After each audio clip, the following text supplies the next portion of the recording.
Hello everyone, नमस्ते अनि स्वागत छ हजुरहरूलाई हिमालय किचनमा। आज म हजुरहरूको लागि लिएर आएको छु एकदमै मिठो खालको मटर पनिरको तरकारीको रेसिपी।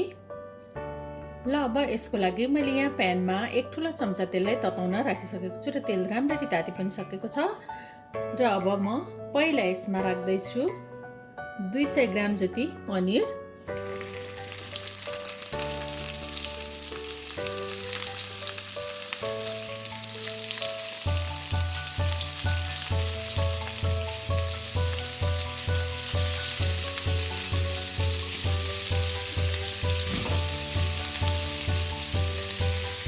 र अब यो पनिरलाई चलाउँदै गोल्डन ब्राउन हुने बेलासम्म फ्राई गर्नुपर्छ। र मैले 1 कप हरियो केराउलाई लिएको छु। मैले चाहिँ फ्रोजन केराउलाई लिएको छु यहाँ। र यो केराउलाई पनि म यसरी साइडमा राखेर केही बेर फ्राई गर्छु। अब चलाउँदै यो दुईटै कुराहरूलाई केही बेर फ्राई गर्नुपर्छ। हजुरहरूले फ्रेस पनि लिन सक्नुहुन्छ। फ्रेस लिँदा चाहिँ केही बेर भिजाएर अनि त्यसलाई हल्का बोइल गरेर लिन पनि सक्नुहुन्छ। ल अब दुवै तर्फबाट चलाउँदै केही बेर फ्राई गरेपछि पनिर र केराउ रेडी भएको छ। अब म यसलाई झिक्छु।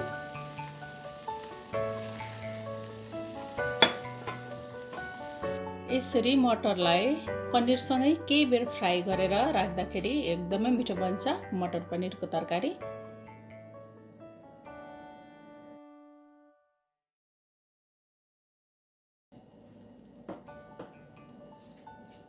र मैले यही तेलमा थपे अरू 1 ठुलो चम्चा जति तेल। र अब यो तेललाई केही बेर तात्न दिउँ।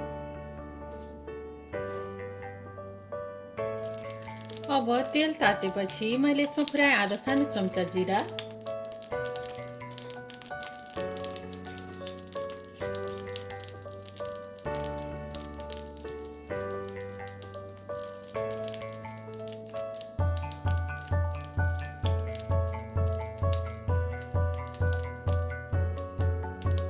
र मैले राखेँ 2 इन्च दालचिनी र 2टा सुकमेललाई यसरी कुटेर राखेको छु।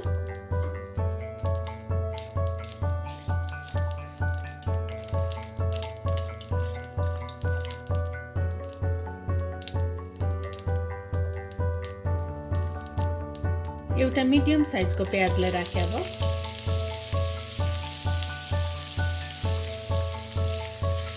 प्याजलाई केही बेर फ्राई गरेर यसको कलर चेन्ज हुने बेलासम्म।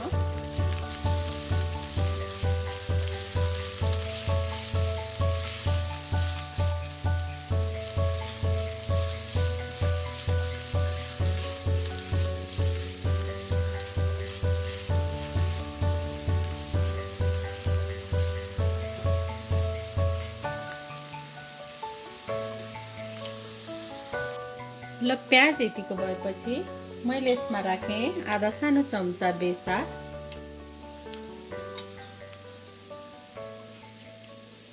1 सानो चम्चा लसुन अदुवाको पेस्ट, चलाइदिउँ।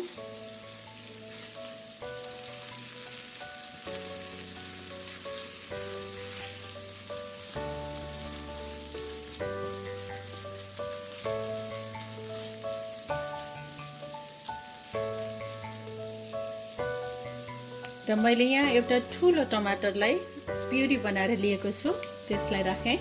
हजुरहरूले टमाटरलाई मसिनो पिस गरेर काटेर पनि यसमा राख्न सक्नुहुन्छ। नुन राखेँ मैले पुरै। त्यसैगरी 1 ठुलो चम्चा जति जिरा र धनियाको पाउडरलाई राखेँ। 1 सानो चम्चा काश्मिरी रातो खुर्सानीको धुलो राखेँ। अब यसलाई मिक्स गरिदिउँ।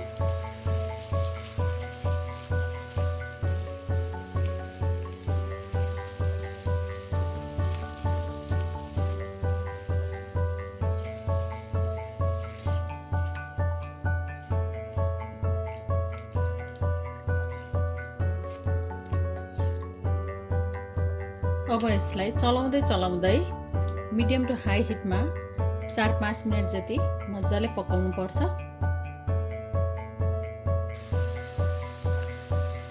ल हाम्रो मसला यतिको पाकेपछि अब मसला पनि तयारी भएको छ।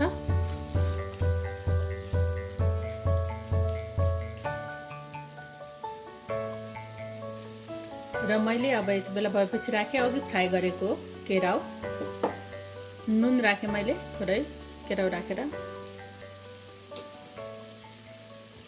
अब यसलाई मिक्स गरिदिउँ।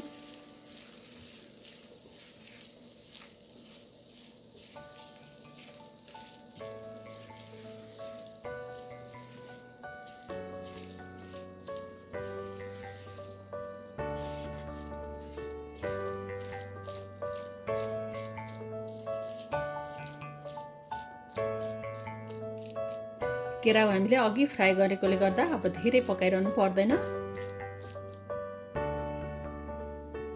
र मैले यसमा राखेँ 1 कप जति पानी। आफूलाई कतिको ग्रेभी राख्नु मनपर्छ, बाक्लो पातलो, त्यही अनुसार पानी राख्दा हुन्छ। अब पानी राखेपछि यसलाई उम्लिनको लागि छोडिदिने केही बेरलाई।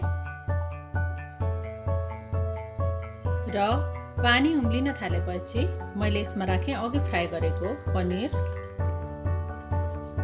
पनिर राखेपछि पनि फेरि थोरै नुन थपेँ मैले आफ्नो स्वाद अनुसार। अब यसलाई चलाइदिउँ।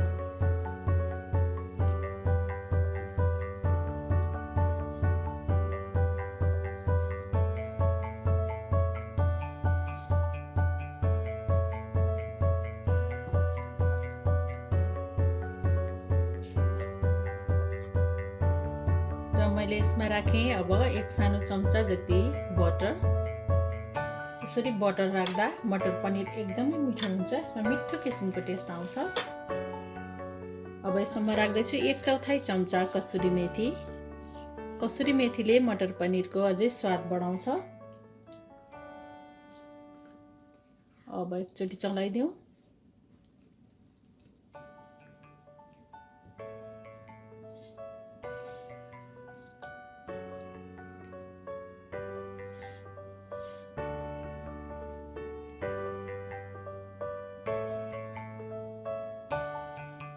अब भने यसलाई छोपेर अरु 5-7 मिनेट जति पकाउनु पर्छ।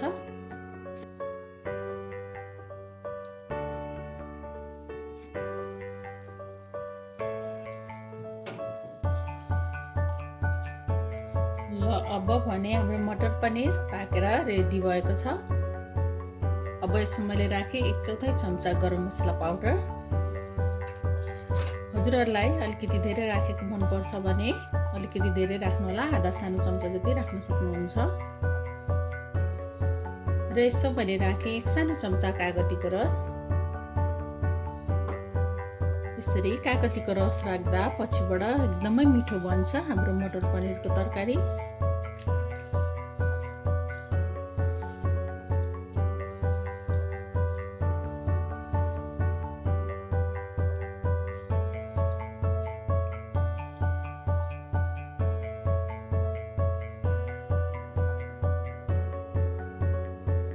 ल अब हाम्रो मटर पनिर यसरी बनेर खानको लागि रेडी भएको छ। हजुरहरु पनि यसै गरी मटर पनिर बनाएर खानलाई अवश्य पनि ट्राई गर्नु होला, एकदमै मिठो हुन्छ यसरी बनाउँदा। हस् त यो रेसिपी हजुरहरुलाई राम्रो लाग्यो भने हाम्रो भिडियोलाई लाइक, कमेन्ट, शेयर गरिदिनु होला। यस्तै रेसिपीहरुको लागि हाम्रो च्यानललाई सब्स्क्राइब पनि गरिदिनु होला। सब्स्क्राइब गरिसकेपछि नजिकै रहेको नोटिफिकेसन बेललाई पनि अवश्य पनि क्लिक गरिदिनु होला। फेरि पनि यस्तै मिठो परिकारको रेसिपी लिएर आउने नै छु। हाम्रो भिडियो हेरिदिनु भएकोमा हजुरहरुलाई धेरै धेरै धन्यवाद।